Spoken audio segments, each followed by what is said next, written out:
Post-Dobbs. We are focusing and listening to individuals on the ground who are working and advocating for those individuals who are living at the intersections of oppression and bodily autonomy. My name is Mari Carmen Garza. I'm the chief of the ABA Commission on Domestic and Sexual Violence. The commission consists of 17 members appointed by the ABA president with the mission to increase access to justice for victims of domestic violence, sexual assault, and stalking by mobilizing the legal professions.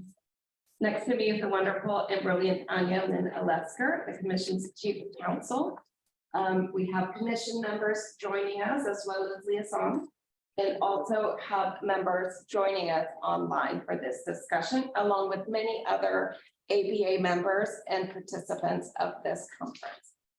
The ABA was founded in 1878 in Saratoga Springs, New York, by 100 lawyers from 21 states. The American Bar Association has now grown, and it's the largest voluntary organization of lawyers and law students in the United States and the world. Its mission is to serve equally our members, our profession, and the public by defending liberty and delivering justice as the national representative of the legal profession. If you are not already a member of the ABA, I encourage you to join. Before we turn to our wonderful panel, I want to thank our co-sponsors for this event, the Civil Rights and Social Justice section, as well as the State Bar of Louisiana for hosting us and making this beautiful room available to us. And also another big thanks to Judy Perry Martinez, former ABA president and also a former chair of the commission who connected us to the bar. So why are we doing this session, right? That's important. But why we really want to hear is we want to learn from you, our panelists, to see what is happening on the ground for survivors, especially those who are BIPOC and or LGBTQI, and to root our policy as ABA Commission on Domestic and Sexual Violence in those lived experiences. Our policy and our direction will grow from this conversation.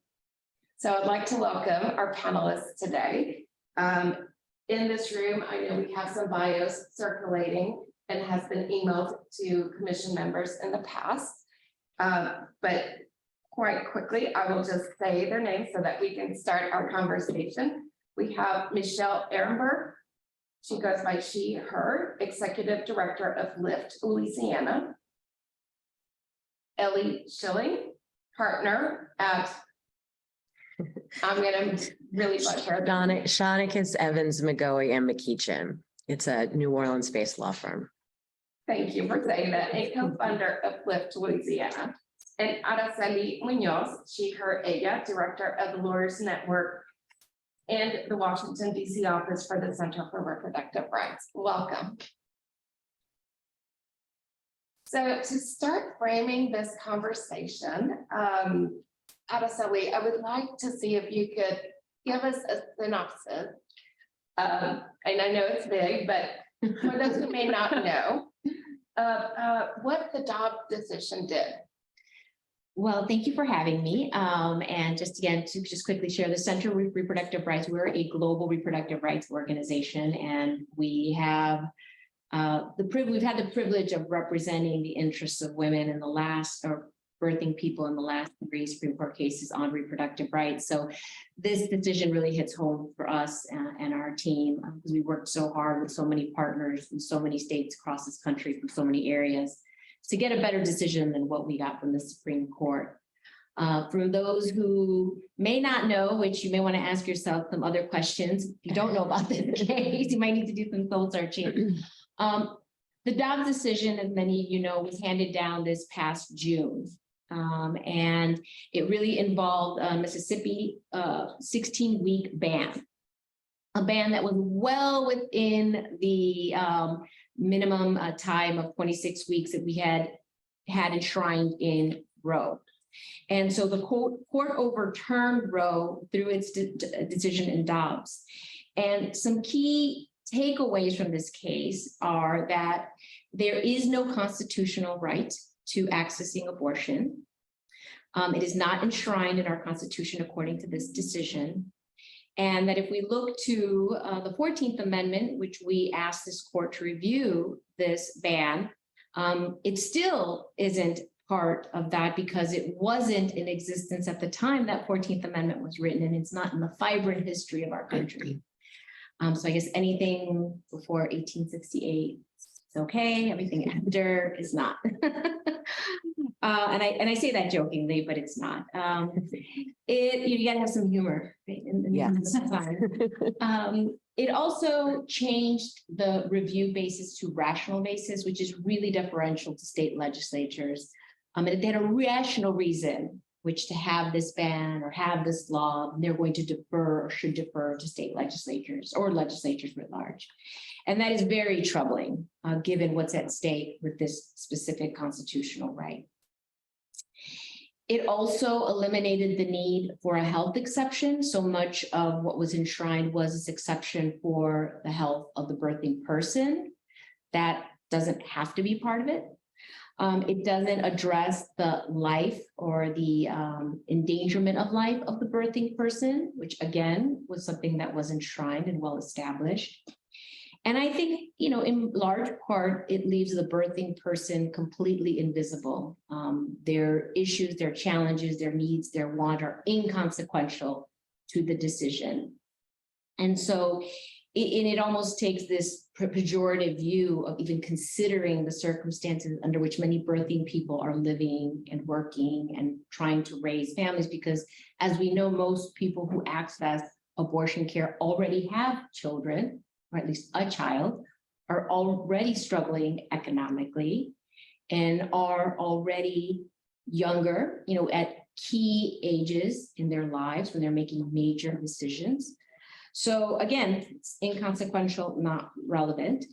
It fails to define fetal personhood, even though it goes at length about the importance of life and preserving life, except the life of the birthing person. And I think at the end, it's the real kind of gut punch is it makes a claim that it cannot reliably be argued that birthing people or people with gestational capabilities have shaped their lives around this critical right, which I think many in this room would dispute vociferously. The access to that reproductive health care has shaped so many lives and shaped so many decisions. And so now we're in a situation where we know that our federal courts we're precluded from them at this point. It is not a friendly bench. We are one of only 4 countries in the last 25 years that has taken steps to limit abortion access and care or ban it completely or allow for it to be banned. We have left 80 million birthing people without access to abortion care. And, to be clear, a lot of these abortion clinics, reproductive health care clinics provide so many other critical services, including gender affirming care, access to contraception for many communities. It's one of the few points of access for medical care. Since the decision, approximately 50 clinics have closed and growing. 24 states have banned or in the process of banning, and I know my colleagues on the panel are going to talk about that more robustly. And, we are also in a country with the worst maternal health outcomes, and in particular for Black birthing people. And for BIPOC communities that already have a very challenging and difficult relationship with our medical care system due to a history of testing, of mistreatment, language barriers, cultural incompetency. So we're already with communities that don't have access to AAAQ healthcare. And so it really has left us in quite a state of chaos and uncertainty for so many. And it has also left us in a situation where it has unleashed a series of trigger and pre-Roe bans. And these are bans that were on the books. And just to refresh everyone's recollection, trigger bans were passed so that if Roe was ever overturned, they would go into effect immediately. Obviously, states have to take action to call the legislation into action. And pre-Roe bans that existed before Roe that were never taken off the books. So as that decision came down, all those bans started and now we're in effect.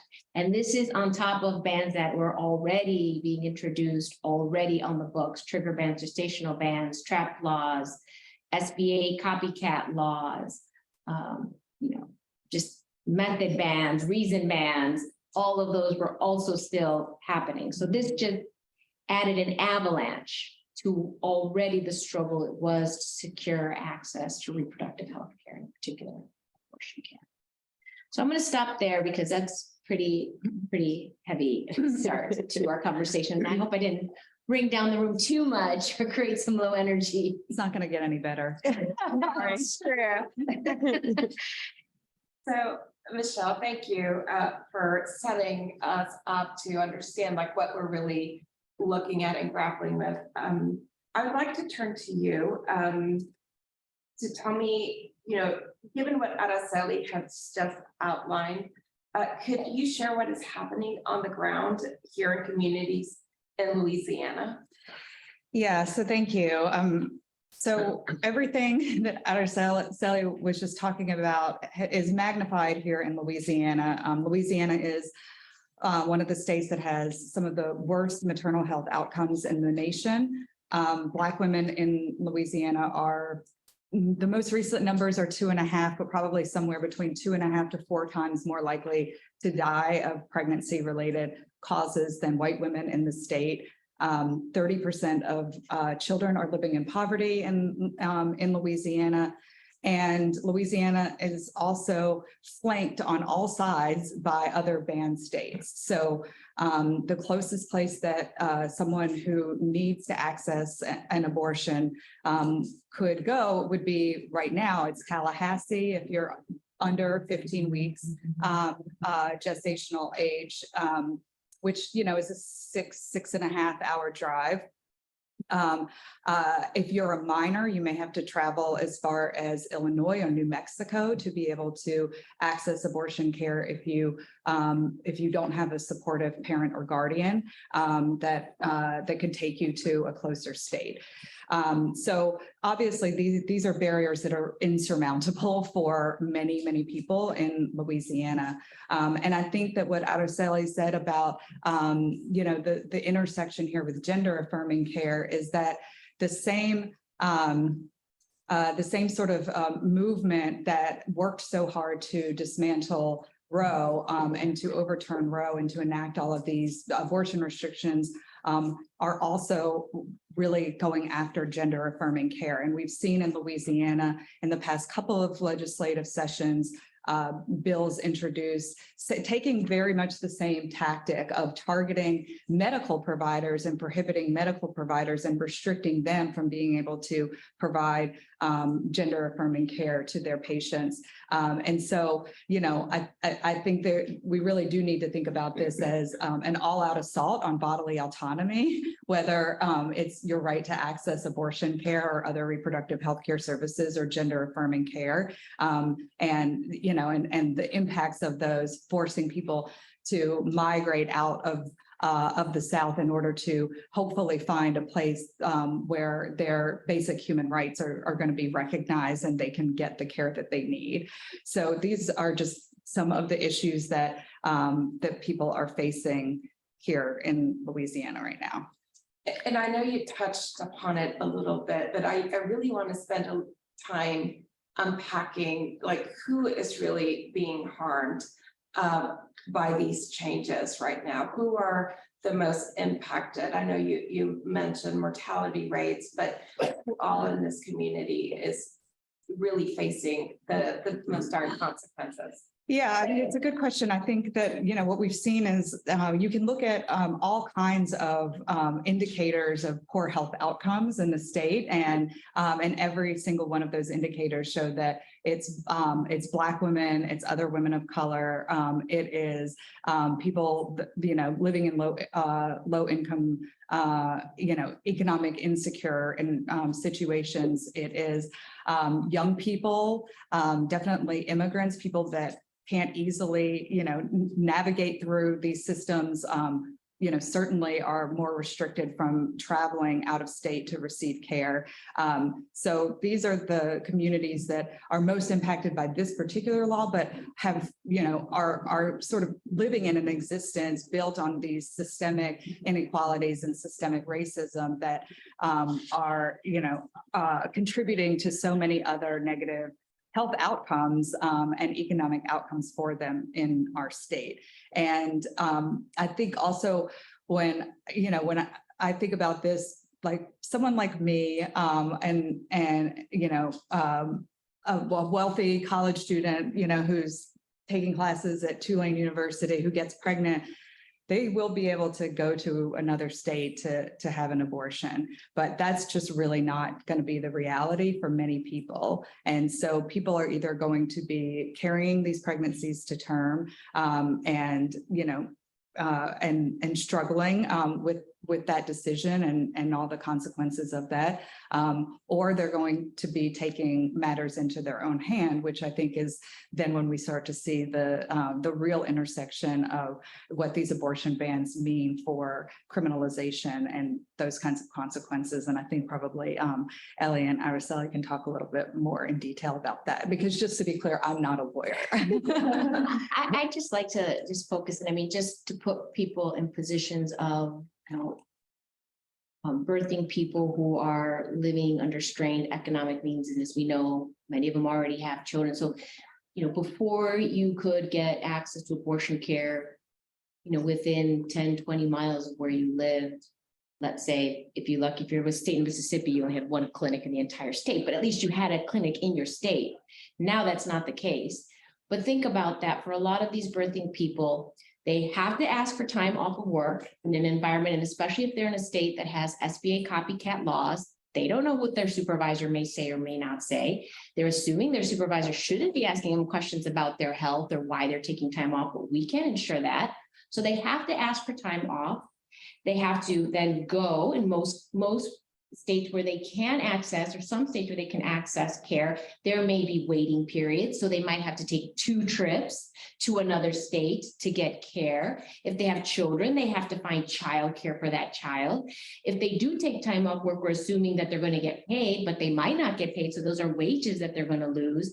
And then they also have to have they have to incur the cost of getting the procedure or getting the medication abortion, whatever method they choose. They have to get a hotel, have travel costs. We're assuming they may or may not have access to insurance coverage. And so when you put it in that context, it's fatiguing, it's straining, and everything about the process makes you feel undeserved and that you've done something wrong simply for accessing healthcare.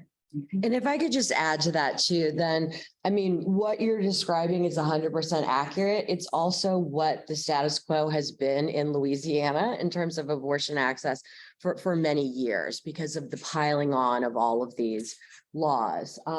So what these, near total bans do is basically to continue to harm and marginalize the same people that the previous laws already were. So yes, low-income people, people of color, trans folks, people who already either had, structural barriers or just, a bias from the medical system. So we're seeing that, it's not just about people being able to access abortion. It's also about just accessing maternal health care. And I'll talk about this a little bit more later. But, those same people who, as Araceli already said, either have been shut out of the healthcare system or have a well-deserved distrust of the system, and who are often mistreated as a part of that system, then they are also now experiencing, pregnancy complications and poor birth outcomes because of these laws. And the other thing, of course, in Louisiana is that we have a long history of over-criminalizing things and of over-criminalizing the same communities that we're talking about. People in rural areas, Black and brown people, LGBTQ people. And these trigger bans are draconian in their criminal penalties. You can face more than 10 years in jail and more than $100,000 in fines for like any single occurrence. And we know historically, of course, that people have been prosecuted for their pregnancy outcomes. We can talk a little bit more also about, that there's a medication abortion ban that's like a separate thing. But basically it's, we incarcerate more people in this state than any other state in the country.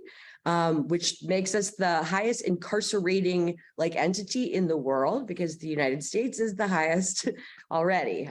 So, that the fears of surveillance, the fears of law enforcement involvement, the fears of, just that criminalization could be nearby, I think is creating a lot of fear and trauma that we don't even really, you can't even really fully see yet. Yeah, I mean, we're hearing from medical providers that their patients aren't even asking them questions because they're terrified of revealing something about, their behavior.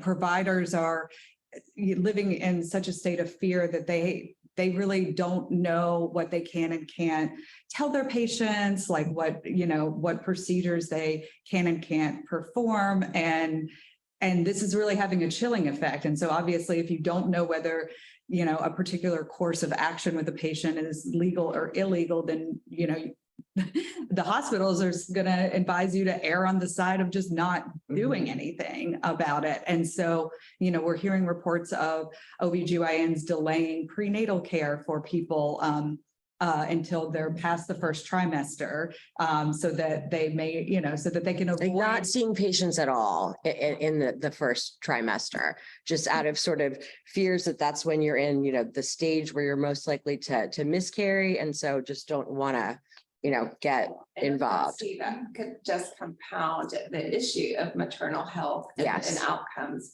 And particularly for Black women, again. Yeah. So in terms of we've been talking about some of the consequences and what we're seeing, and I'm curious, Ellie, if you could tell us what exactly the law is right now here in Louisiana. So we were lucky to be one of those states that had a trigger ban on the books, as Araceli described. But Louisiana is also unique because although we had that law on the books waiting out there, then during this last legislative session, as everyone was sort of anticipating the Dobbs decision, then our legislators passed 2 other trigger bans. So there's 3 trigger bans. They don't all use the same language. They don't all have the same scope in terms of their exceptions. The law is a huge mess. Basically, instead of trying to, knowing that this was coming, instead of trying to reduce the harm that the bans would cause, then our legislators doubled down on them and made them more restrictive and more confusing. So in the immediate wake of Dobbs, then our state also did not have a mechanism in terms of how the law would or would not be triggered. It was just immediate, automatic, whatever. Yeah. So there still is a lot of litigation on that, CRR, and I actually are the ones leading that litigation. That is which law is in effect? Is it in effect at all? And what does it mean? So void for vagueness challenge, a improper legislative delegation challenge, that sort of thing. So we were able to get some relief early on, but now those bans are in effect. So they have very limited exceptions. There's no rape and incest exception, and the health of the mother exception is what you see in a lot of states, which is that abortion care is only legal to save the life of the mother or to prevent the substantial and permanent impairment to a major bodily organ. So really think about that. How restrictive that is. I mean, I've been saying for years, as we've seen this become sort of the norm in terms of what a health exception that they would put in the law, is that you basically have to be on death's doorstep. Unless you're on death's doorstep, then you don't qualify for care. So that's one area that physicians and medical providers are trying to navigate. What does that mean? What is a major bodily organ? How do I know when I can say that my patient is going to have a serious and permanent impairment? So a lot of fear, a lot of uncertainty with basically healthcare providers having to allow their patients to get sicker and sicker. And then there's also an explicit miscarriage management exception, because as many of you may know, and what somehow was lost on all of these people when they were enacting these laws, is that the healthcare itself is the same. The medical procedure that is standard of care for an abortion is also the medical procedure that is standard of care to remove fetal remains from a miscarriage or to treat lots of pregnancy complications. So while it says that you can, that miscarriage management is legal, the language is again very restrictive and very limiting and just very confusing. So that's one of the big areas that we keep hearing from patients and from providers, that they're sending people home because they're not sure, like, you know, is it really unavoidable, this miscarriage, or maybe we need to wait a little bit longer. So those are just like some of the things in terms of the chaos that the law is causing. Yeah, you know, and one of the questions I know that come up, it's like, who is being banned? Who is being criminalized in this process?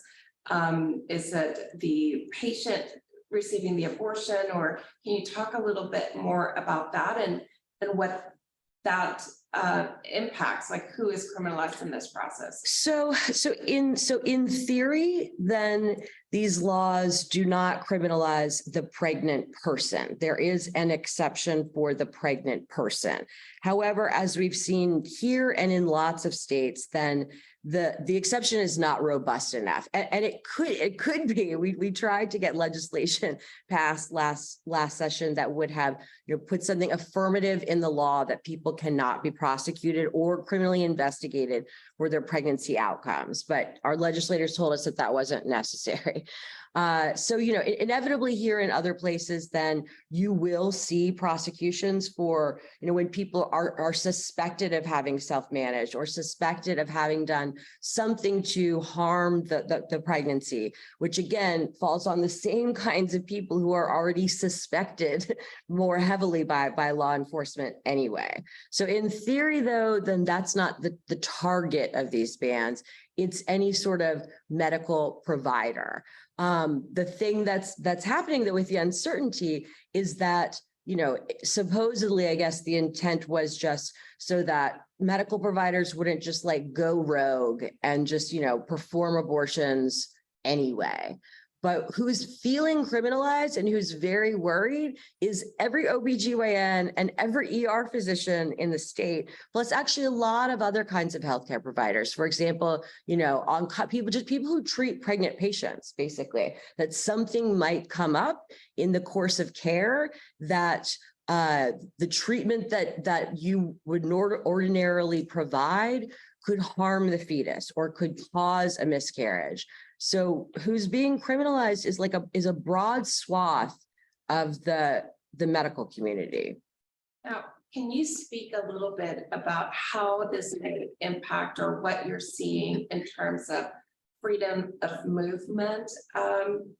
Because, you know, I know, Michelle, you talked about people that can't travel, and that's something that's internal, but what is happening that we need to be looking or paying attention to in terms of?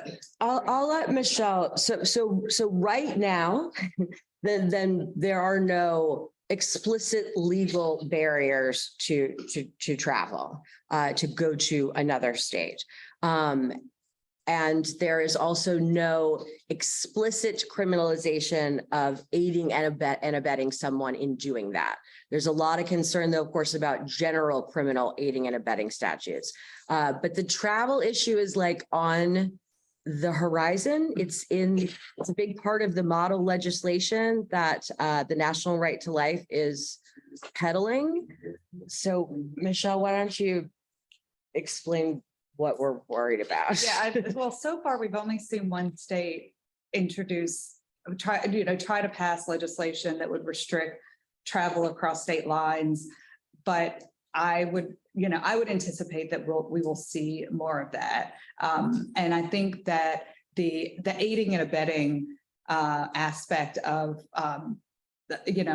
what the anti-abortion activists are really trying to move forward now is, I think, one of our biggest concerns, because some of the model legislation, I actually have notes here because it's so ridiculous. I couldn't even commit it to memory, but that aiding and abetting would include giving instructions over the phone, the internet, or any other means on self-administered abortions, hosting or maintaining a website that facilitates any effort to obtain an illegal abortion, offering or providing abortion doula services. So basically supporting someone through a self-managed abortion, or providing any referrals to illegal abortion providers. So there are organizations that are providing medication abortion through, kind of online pharmacies. Not that are Louisiana based. Right, not Louisiana based. Many of them are out of the United States even. And that is actually illegal according to Louisiana's law for them to be distributing, mailing or providing abortion medication to people in Louisiana. Yet, we know that this is happening regardless. So any organization, like for example, Lift Louisiana, we have a link on our website to where people can, access more information about, accessing abortion medication. If they were to enact a law like this, that would be illegal for us to share any of that information. So it would, because it's so difficult to actually enforce the medication abortion ban that they have now, because they're not going to be able to go after, agencies or organizations or pharmacies that are outside of the United States. Their goal really is to do everything that they can to prevent anybody from ever getting any information about how they can access medication abortion. And then of course, the goal there is to have a chilling effect on people about sharing information and being concerned and confused about being criminalized for that. How is this impacting, how are community organizations preparing for something like this, as a legal aid provider and somebody that provided assistance? Talking about just whatever options might be available is already very difficult, but how would programs adapt? And I'm wondering if there's any preparation work happening or in anticipation or from learning from other states, perhaps. I think there's been some preparing and anticipation. I think there's still the shock, it's like being in a war and there's a battle, but then once you've actually been through the battle, you still have that secondary trauma. I think we saw this already on the horizon with the Texas SB 8 case and the aiding and abetting with the bounties and providers not wanting to be outside of compliance, and the position that this court was going to take on the Mississippi case, and so many courts waiting on the Mississippi case. So I think that a lot of providers were preparing themselves, but it's very difficult because you're preparing against what you don't know yet, is the fact of how you're going to be regulated. Yeah. And so I think it definitely had a chilling effect. Even though it still wasn't in effect, it had a chilling effect. And so you had a lot of hospitals and care providers, on the side of let's wait, no, we don't want to provide, we don't, even if it was still legal under the law at that time. And so I think that's been what has been most successful about these laws, isn't even that they're enacted or in effect or even being acted upon. It's just the idea that they can be that has been really threatening. And we think with these bounty laws in particular, they've gone even a step further of not only really regulating private action, like caring for someone you love as you would normally, really regulating private personal acts, but also precluding access to justice, because these same bans also have these shifting schemes that really, as a legal service provider, I was a legal aid lawyer myself, I couldn't even give and I could run the risk of giving advice, or why would I even take the case because of the liability that would be put upon me? So, that has been another consequence, again, in communities that already don't have access to legal counsel in any regular available way, and already have a poor relationship with the legal system because of over-policing, overseance. And these bans and this criminalization is also happening in the context of something that we can't forget, which was the drug on wars, and so many laws on the books to prosecute people for pregnancy outcomes because they were really trying to get to the drug dealer or the boyfriend or the partner who was dealing drugs. And so, we have seen how that has devastated so many communities. But those same type of laws that were on those books, that same type of approach is what we're seeing now. So a couple of things on that. Yeah. I have some questions, commission members as well that I want to ask, but I want to make sure that you're, No, just to add to what everyone has said, then yes, I mean, of course, everybody's trying to prepare, but it is kind of impossible to not know what mechanism or exact strategy is going to be employed. But most of these proposals should, of course, run afoul of other constitutional rights that we have, like First Amendment rights or, privileges and immunities clause, right to travel, things like that. But given the state of the federal courts, then there's a lot of uncertainty about whether those rights will hold up in this area as well. And in terms of with medication abortion and the comparison to the drug laws, then yes, last session, then they also separately passed a medication abortion ban that Michelle was talking about before. So that prohibits you from getting the medication by mail or from anyone other than a Louisiana physician, which of course Louisiana physicians can't provide it anyway. But it's a very complicated law that basically it classified the FDA approved safe medication that is what is used for a medication abortion as a controlled dangerous substance. And there's all sorts of mechanisms basically in place to try to start criminalizing, a whole sort of supply chain from, your mom, to your neighborhood network, to big companies out of state. And then lastly, along the same lines, then one of the other things that's terrifying in this model legislation is the idea basically of civil and criminal RICO, of prosecuting or civilly enforcing everybody under RICO, conspiracy theories, which also puts lawyers, of course, at risk that just giving legal advice could be criminalized. Well, one of the questions that I wanted to ask is how are lawyers currently engaging right now in advocacy on these issues? And I know you're a lawyer, but what does that look like for you? How are you engaging and reaching and working with community partners? So Lift Louisiana is leading an effort in connection with the ACLU, basically to train and identify and organize lawyers to be able to step in to represent people in criminal cases, regardless of how it goes, because as we've talked about, there's sort of a variety of ways that could occur. And I'll let you talk about that more. That's one main thing, and it's a planning initiative. And then, of course, we have our legislative session coming up, starting again soon. So people who, lawyers will be engaged with that, talking to their legislators, coming to testify. But for folks who in Louisiana who want to get engaged, then that is the time to do it, is to tell your lawmakers, what they need to do in terms of changes to existing law, and not to pass some of these other insane measures. You want to talk about the abortion defenders? Yes. Yeah. I mean, essentially we were really worried, obviously, when the Dobbs decision came down, that we were just going to see people thrown in jail, and luckily that hasn't happened yet.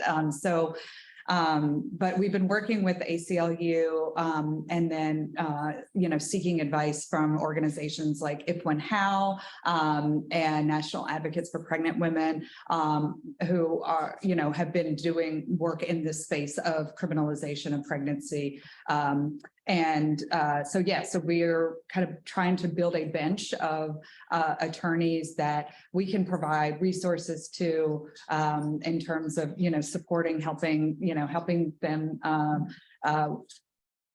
reduce their workload so that it's easier for them to take on some of these cases, either pro bono or low bono. We are seeking sourcing of funding to actually pay legal fees and expenses in some of these cases. We want to have kind of a war chest to be able to tap into and a broad bench, especially outside of New Orleans, and more of these rural areas where we think that if criminalization is going to pick up, then those are the places that would be. And then I just want to flag that, even in jurisdictions that have made statements such as New Orleans, that their, local DAs are saying, we're not going to be criminalizing people. We're not, going into, hospital rooms and interrogating people about what happened with their pregnancy and whether or not they may have had an illegal abortion. Those statements are great. And there is model legislation out there. Some has already actually been introduced in Texas that would basically allow the Attorney General to just go into any jurisdiction and bring criminal prosecutions under these laws, regardless of whether or not the DA wanted to bring enforcement actions. So there's a couple of things that we're already doing, and there's already organizations, as was mentioned. If When Out has already had a network to help with folks criminalization of self-managed abortion care quite some time, and NAPOF and other organizations. And there's also Bar Association, National Association of Criminal Defense Lawyers has also launched trainings and resources for attorneys. And within the movement parts, there's the Center for Reproductive Rights, ACLU, If When How, the Lawyering Project, and other members of the legal shops within the movement are building a hub for a pro bono work on the criminal and the civil side, because we just don't know where people are going to get prosecuted and for what. No matter what their home state is, or no matter what state in which they're seeking care. And it's not just providers, but if you have aiding and abetting issues, it's family members, or it's a whole host. Not everybody works for Uber, and we'll see if Uber really does pay for all the legal fees and representation. So it's really building this network and really the support. The ABA is also launching a pro bono initiative, the Section of Civil Rights and Social Justice, along with the Committee on Pro Bono Legal Services. Is also launching a convening hub to highlight what all these different organizations are doing, what all these hubs are, to really be able to direct lawyers. And I think one of the biggest things that it's seeking to do is to create a helpline for lawyers across the country that they can phone a friend to help them, because we don't know how these cases are going to hit, and we're not sure what they're going to look like. There's clearly not going to be consistency. I mean, we can see that just by how abortion access is falling, in terms of where you can get it, where you can, 3 concurrent trigger bans are in effect. So I don't know, what do you follow? So because it's such a shifting, uncertain landscape, really being able to equip lawyers to be able to reach out and engage on this issue. And there's a lot that lawyers can do and should be doing to include advocacy at their state and local levels. It is a very daunting time for our profession. I think that if we think we're going to come out of this unscathed, I think a lot of our peers are going to be in for a rude awakening because our profession will not come out this unscathed. So I know there's so much to unpack, and I'm like going back and some questions y'all have answered already, and really understanding what the ABA can do. I know you mentioned some things, but are there concrete steps that we can be taking or that are needed in this moment? Yeah, I mean, I think that the ABA, has really had a journey when it comes to abortion access. I mean, they've had a policy within the association since 1992 in support of abortion rights, but it's really been in the last, since about 2018, when we saw Whole Women's Health, the Hellerstedt, Louisiana case, that followed, June Medical. And then now with this case, it's been a real FBA. I mean, the ABA has stepped up and chimed in because of the policy that has been introduced, the resolution that have been introduced and the policy that's been passed by ABA entities, really bringing to task the commitment to the rule of law, the constitutional right to self-determination on how and when to have your family. So the ABA has been very involved in the amicus briefs. I think, as was mentioned, we're at a time right now where this federal court really doesn't care. The Supreme Court really doesn't care about what the ABA or really anybody for that matter has to say about the rule of law. And so, that has been a way, but the ABA also has, lobbyists on Capitol Hill. And so we are seeing a lot of legislation that has been introduced, both harmful, but a lot of helpful legislation like WIPA, EACH, Reproductive Rights as Human Rights, Momnibus, the Contraception for Service Member and Dependents Act, Access to Birth Control Act, the Right to Contraception Act. So these are all pieces of legislation that the ABA, if we don't have policy, making sure we have policy, and then really holding our association accountable to lobby on Capitol Hill at the federal level, because we do have an administration that is committed to reproductive health and access. And so really taking advantage of that to really ensure some of these very fundamental pieces of reproductive health care that are needed. There are a myriad of ways that the ABA can engage. I mean, the ABA has representatives in the United Nations. I don't know if these are not violations of human rights. I don't know what is. That's right. That's right. To force someone to take a pregnancy to term, I don't know how that's not torture. That they don't want to take. So there's a lot for us to do. And, of course, our special focus as a commission who's here working with domestic sexual assault survivors. Can you speak, or either of our panelists speak, as how survivors are being impacted by these types of restrictions, the trigger bans? And well, I'll just start with the basic, like there's no exception. So you're already excluded. Your experience, your trauma is already deemed inconsequential.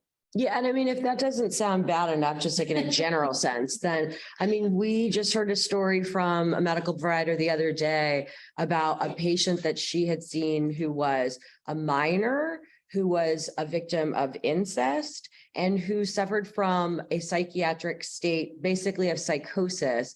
And providers were worried that carrying the pregnancy to term would worsen her mental state, and also didn't know what to do about whether to keep her or take her off of the medications that she needs. And they did nothing. They couldn't do anything.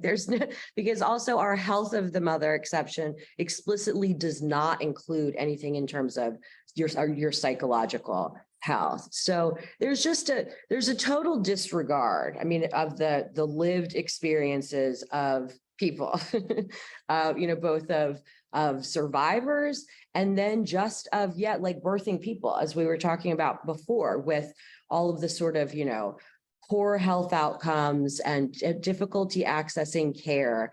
And there's been a lot of media coverage about these issues here. And all you hear generally from the people that support these laws is that the law is clear, the law is clear, and physicians and hospitals are just misinterpreting it. Yeah. So seems like a good call down. And we are, we work very closely with survivor organizations and work actually in anticipation of the Dobbs decision to pass a law last year requiring that hospitals provide emergency contraception to survivors. And we're in conversation about working to try to amend Louisiana's law to include a rape and incest exception. But I want to just note that in many states that do have rape and incest exceptions, there are also very strict reporting requirements, requiring that you report to law enforcement, which is essentially makes the exception meaningless because so many survivors aren't going to report to law enforcement. Or it's not safe to do It's so. not safe to do so. so that's correct. Can I say a couple other suggestions for what the ABA can do? To listen and to learn Yeah, no, last night when I was thinking about this in terms of, at the federal level, to follow up on what Araceli was saying, and also in other states. I mean, we need the FDA to step up. Like, it's fine that they've said now that, that CVS and Walgreens can provide medication abortion. It's not going to do anything here at all. It's basically, that measure is useless in the face of our laws. But federal law and FDA regulations could preempt these state laws. There's doctors that are suing about that. Why is the federal government not stepping in to assert preemption in some of these areas? So the FDA, HHS, the DOJ, all of those that's agency based, you don't have to deal with Congress as much. All of those entities could play a much more active role in telling the states that what it is that they're doing, violates federal law in a variety of ways. Another thing we've talked about is that, so here we have, there's part of the exception that surprisingly exists at this point is for a medically futile pregnancy. In other words, if the fetus is diagnosed as being incompatible with sustaining life after birth. But even if you qualify for that, then it's ridiculously expensive to travel and get that care. So, why is Medicaid, that might be able to be done by regulation. It may have to be through the Hyde Amendment, but there's the rape and incest exception and the life of the mother. Like, why are there not other exceptions that are being added to Medicaid? And then in other states, then lobby your lawmakers for proactive measures in your states, not just for residents there, but for us. In other words, there's states like Connecticut and California that have passed laws saying, that they're not going to extradite people. They're not going to send their doctors here to be prosecuted, that they're not going to cooperate with, at search warrants, those types of things. That would make people feel more comfortable also in other states providing care to people here, whether that's via telehealth or even just traveling there. So I'll just say, there are 18 states that have laws for protecting or looking to expand. We want to see more of that for sure. And I'll talk about some immediate things. I do want to come back to the DOJ and litigation. The ABA, for example, has a ULC telemed resolution right now on the floor that is really more harmful than helpful for accessing abortion care, because it has the model in the model legislation has that doctors have to register in the state in which they're going to be sending the medication abortion. And it has in it that service should be where the service is being provided, not where the doctor is giving the service, which again, all creates barriers to access to medication abortion. So, entities taking positions to table that resolution and go back to the table to try to resolve that. That's an important role that the American Bar Association plays, because it does set a lot of the model legislation and a lot of the model rules and acts. I'll just say in terms of DOJ, obviously we know early on they brought the EMTALA litigation for emergency room care, and there is an active FDA case. Well, rather, the FDA was sued for MIPI in Texas, in the Western District of Texas, with a very conservative anti-LGBT judge who has, upheld decisions, discrimination against LGBTQ folks. And so that decision, that case right now is making its way. Filings were now this first 2 weeks of February. We anticipate this judge is going to make some type of decision on an injunction to stop the use of MIPI, which would overturn 20 years of FDA approval of a drug that is also used for other medical uses. Different parts of it are used for other medical treatments. But the fact that a federal judge would allow an FDA approved drug that's been approved again for 20 years, that is of common use, and at this stage claim that the approval was improper, should send a chill down everyone's person. And the ABA, has a very strong administrative law section with many experts, and I'm sure could come up with wonderful policy around this so that the ABA could take a position in support of the FDA and access to the drug. So I know we could have you all talk, and I would love to continue just listening to the conversations that you're having.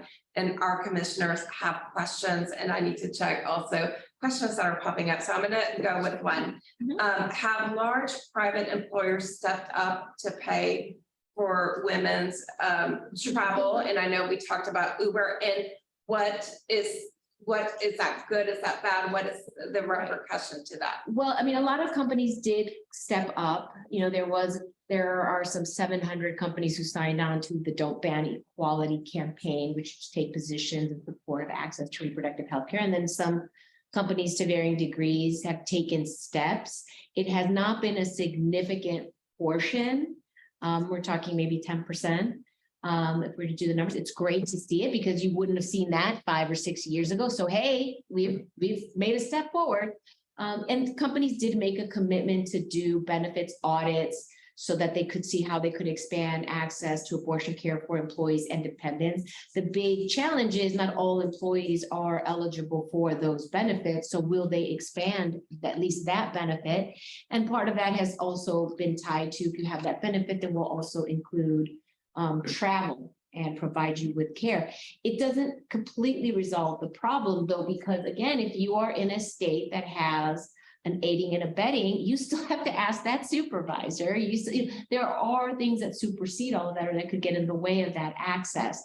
So it's going to be interesting to see if companies actually do pay that travel. And, you know, some companies have taken steps to expand it, and it doesn't matter what the care is. If you want to travel outside the state for other forms of care, they're willing to cover that, which is great. I mean, I think great for companies if they want. I don't think anybody would say, don't increase the benefits for your employees and what you provide your employees. I think we always want to see more for employees. The state of Texas is saying that, but you know. Well, well, the state of Texas also sent a letter to Sidley Austin. The Freedom Caucus sent a letter to Sidley Austin saying that they were going to take measures to regulate the profession based on that. But No, there's a bill pending in Texas right now that would take like state tax credits away from private employers who are, you know, who are giving like covering these benefits for their employees. So that's so much. Companies can do so much more. We know they can do so much more because it's not just about providing access to abortion care. It's providing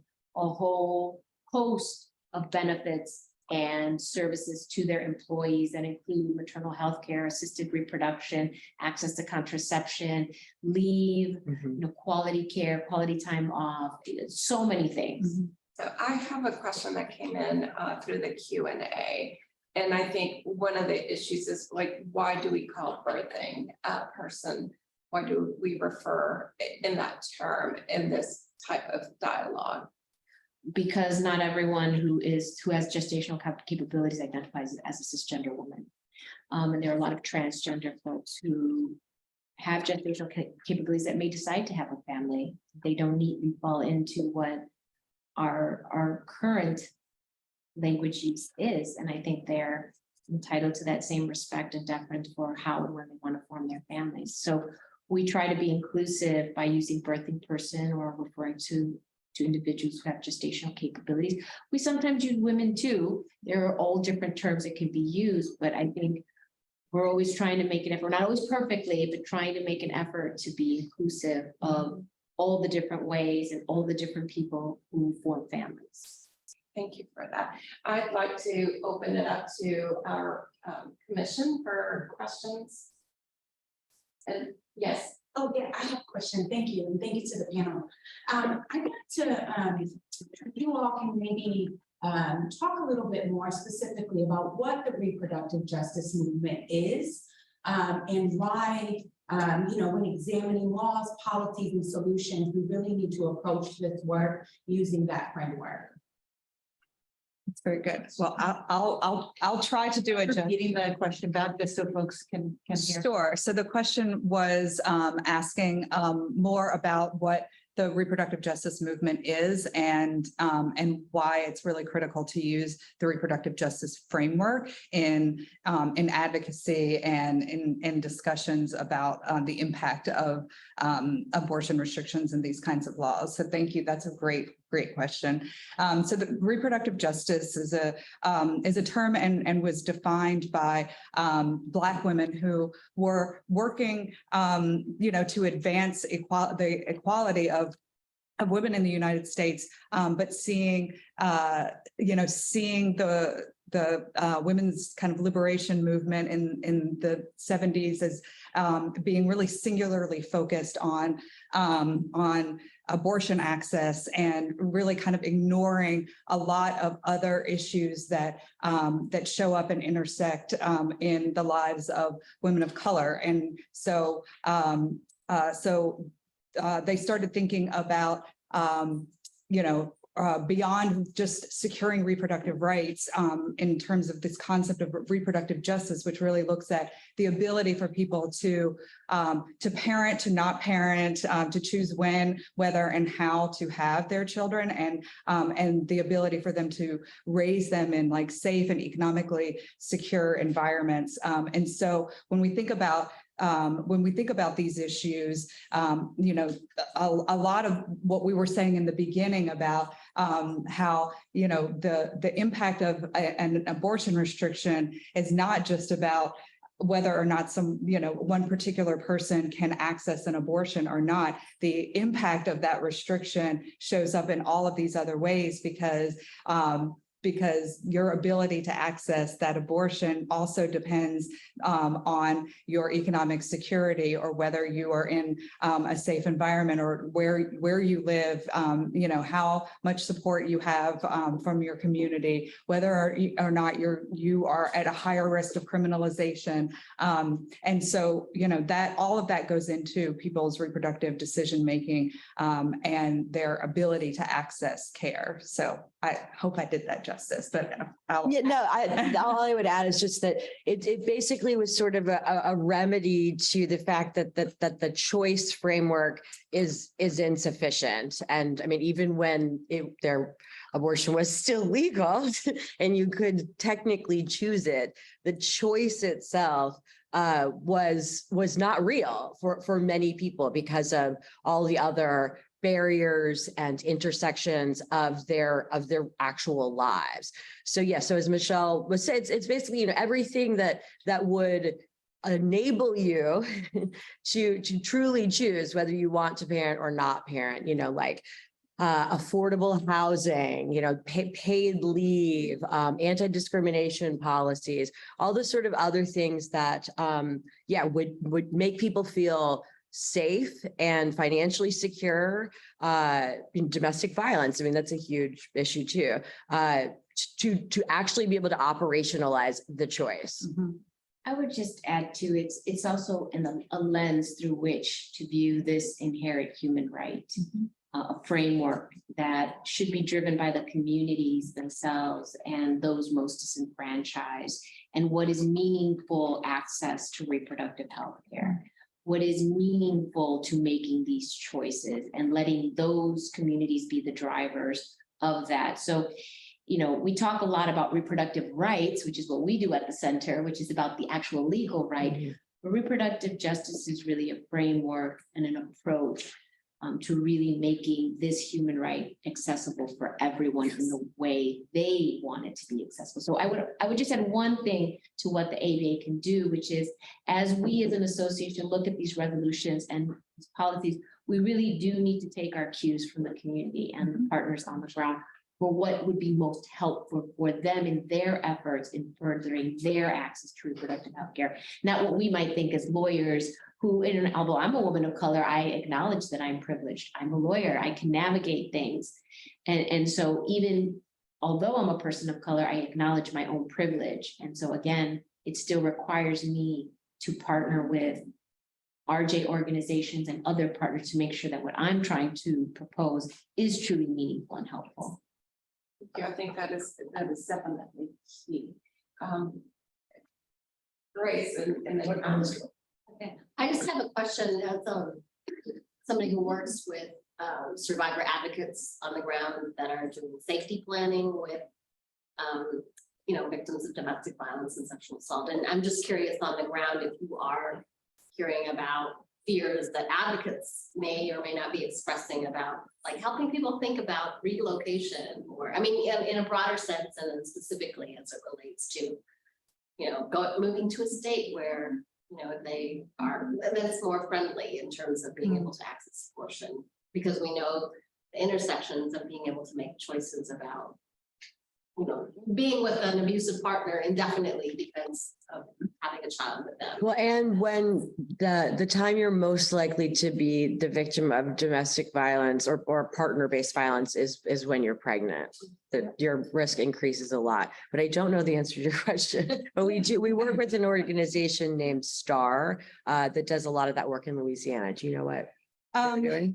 So what we've heard mostly from the advocates is that they're facing a lot of the same kind of issues that the medical providers are facing in terms of not knowing whether, like, how much information that they can share with people about what their options are. And yeah, just feeling like a lot of sort of confusion and paralysis and in terms of, being able to support the survivors that they're working with in the way that they need to. So, they've come to us to sort of ask us very specific questions like, is it okay for me to tell someone that I'm working with, like, that they can go to another state? And how do I find that information? And, so some of those issues are mostly what we have heard from survivors. This ties into the question that came in online.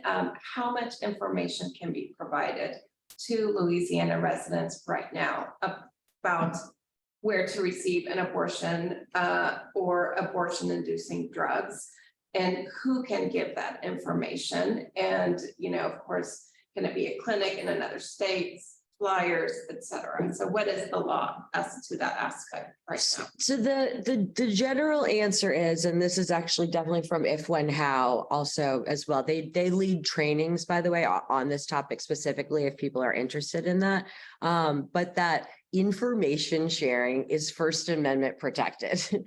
If you are not a lawyer or you are not a medical provider and you are the person or entity that is sharing the information, then you should make it clear that you're not giving legal advice or you're not providing, medical advice. But otherwise, then information sharing is First Amendment protected. And it just sort of then becomes, I think, a little bit of a comfort level in terms of the level of detail. Because certainly, it wouldn't be it wouldn't be surprising to get yourself on the radar of for example, our Attorney General, if, perhaps you were being too specific about the information. Yeah, and I'll just say, like, as sort of a risk management thing that we at Live Louisiana are doing is that any information that we put out in the public, telling people where, websites or places that they might be able to obtain medication abortion. We don't put our logo on any of that stuff because although right now it is legal, like 5 years from now, it may not be, next year it may not be. And then there's like that information is out there floating around on the internet and, they don't know whether, it was something that we created before or after the law. So, so those are, just some of the kind of like internal risk assessment things that even the advocacy or, organizations are having to do. And the legal profession is not immune. I mean, we know legal aid lawyers that are also struggling with how much information they can provide their clients, and which again is, we just There's a crime fraud exception. Yeah. We just had the SCOTUS refuse to touch the privilege case that was making its way through the Ninth Circuit and just did after oral arguments, denied to issue a decision in that. So there is privilege. But remember, most legal aid entities are LLC funded, and the Legal Services Corporation has been very clear about what you can and cannot do and what's it now. You know, obviously, all the lawyers push the envelope as far as they can. But the fact that we're even having that conversation as lawyers and asking that question is troubling in and of itself. Like, we shouldn't even be asking that. And the fact that law firms, you know, whether in their role as an employer or as law firms are being sent cease and desist letters, you know, again, is a problem in and of itself. Yeah, I mean, you know, right now, I don't think that it's such a huge problem. But again, it's the stuff that we were outlining before. Like, there's lots of other plans in the works, you know. And I was and- referring to Texas. Yeah. In particular, so.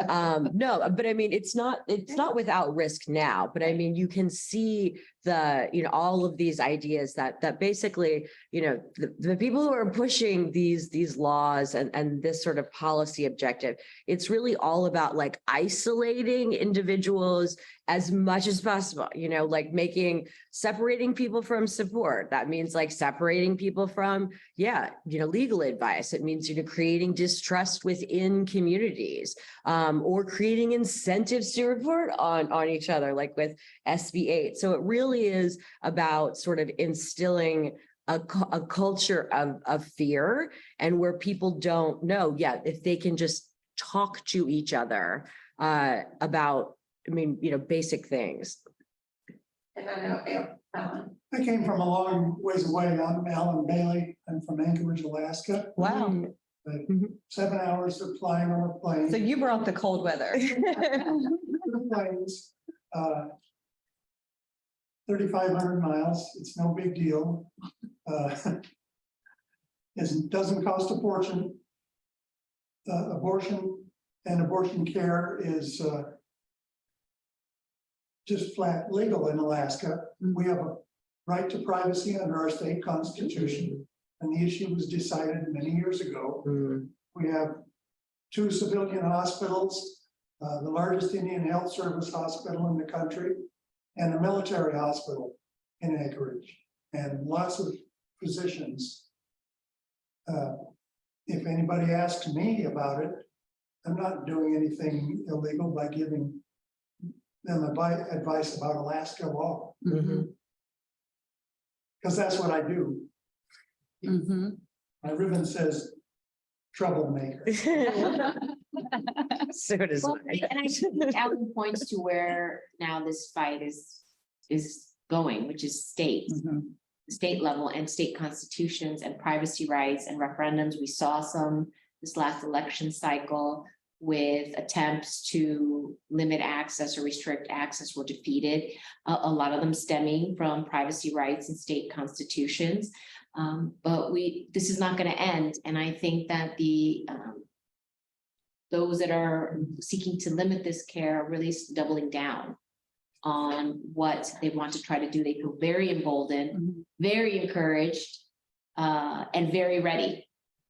And of course, the irony being too, in terms of what we were talking about with Dobbs and it supposedly all being about states' rights, is that, I mean, the next frontier is state versus state with, Alaska. I mean, but that's going to be a whole other thing, that it's not state versus federal. It's, you know, state law conflicting with state law, and this state trying to criminalize you for what you did over here, or, I mean, You can go with one change of planes in Chicago, Minneapolis, Denver, Seattle, Portland, I'm coming. I'm ready. Phoenix. San Diego. how about, I know we have limited time, and unless there's additional questions, Carla. Carla. Yeah, I was working through something in my mind as you were talking about the confidentiality with attorneys, and I'm thinking like there's right to counsel before you even get to court, and how would that be affected if someone cannot go to a lawyer and seek advice when we have this right to counsel under the constitutional law?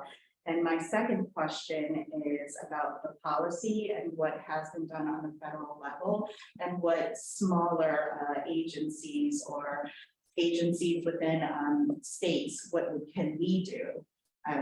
As opposed to what the ABA. So on the first part, then I think the concern more, or the potential problem in terms of legal advice, is more on the front end. So in other words, that you can't counsel a client on how to break the law. And so but I mean, where that line is not always going to be 100% clear, because you'll be trying to counsel your clients on how not to break the law. But, once, depending on the laws and how far reaching they are, then, it's that's the risk. And again, in like the sort of the drug trafficking area and other areas of where conspiracies have been prosecuted, then, the National Right to Life is very keen on trying to make everybody involved a co-conspirator. Yeah, and on the question of what can state agencies do, well, in Louisiana, really not much at all. I mean, I think that the Louisiana Department of Health is really completely missing an opportunity to provide additional guidance for medical providers in this moment. But there's a lot of laws in Louisiana that also restrict, state agencies from counseling on abortion, referring for abortion, or really funding abortion, like getting anywhere near the topic of abortion, which, has, again, had this, chilling effect.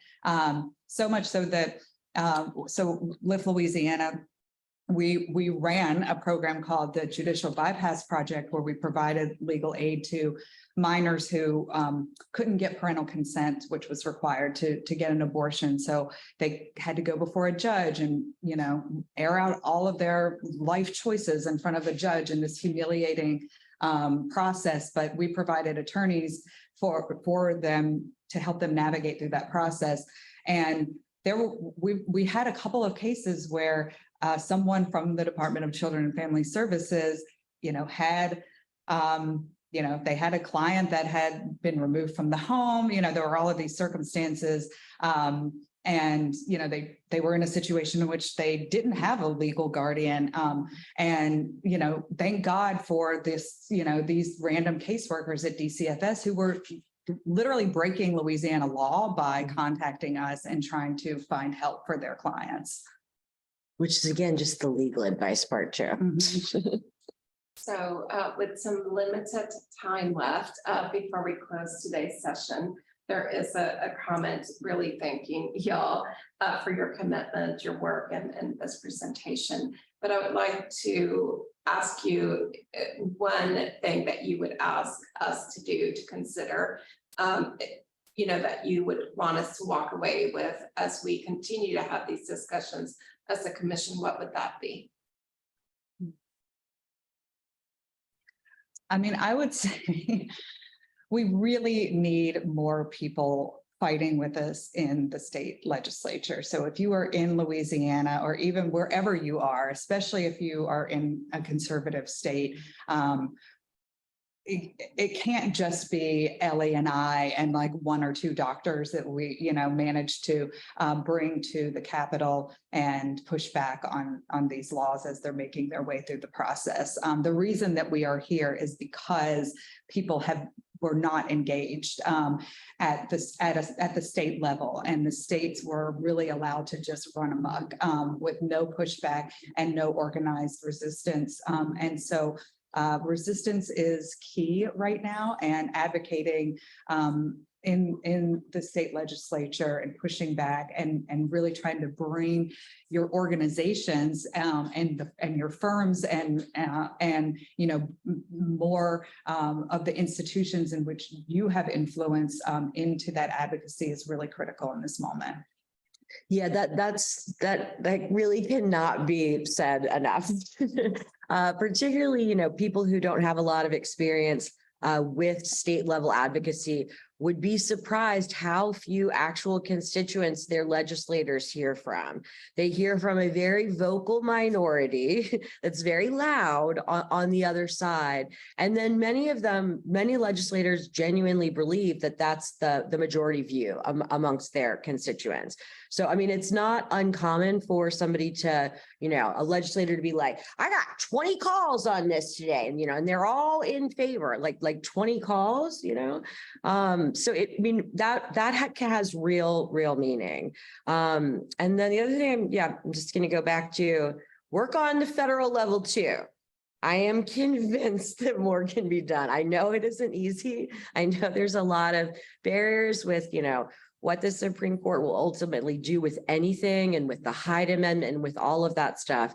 But they can do more. I mean, I think I would go beyond just not only your entity, but your membership individually. I think folks really need to start doing some soul searching and really self-evaluate what they can really do and how they can really help. Look, not everybody can go and do pro bono work.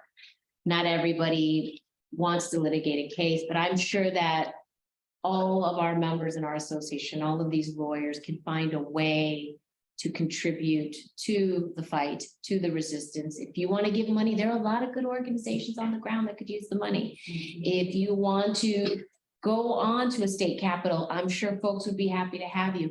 If you want to do pro bono, do pro bono. But I think people need to do that self-assessment and really then have the courage to act on it and stick with it. And I think the other thing I would just say is please stay informed. It surprises me and it's shocking to me how many of my colleagues, and I mean lawyers, don't know basic, things that are happening that are impacting not only access to reproductive health care, but this decision has had impacts across so many other civil rights. So I think it's important to stay informed. We are leaders in our communities. People come to us, especially as attorneys of color, people come to us to share information, to understand the law, to understand its impact, and we owe it to our communities to be informed. Yeah, and it's rapidly changing. I mean, that's We finished right on time. And I really want to thank you all for coming and sharing your expertise.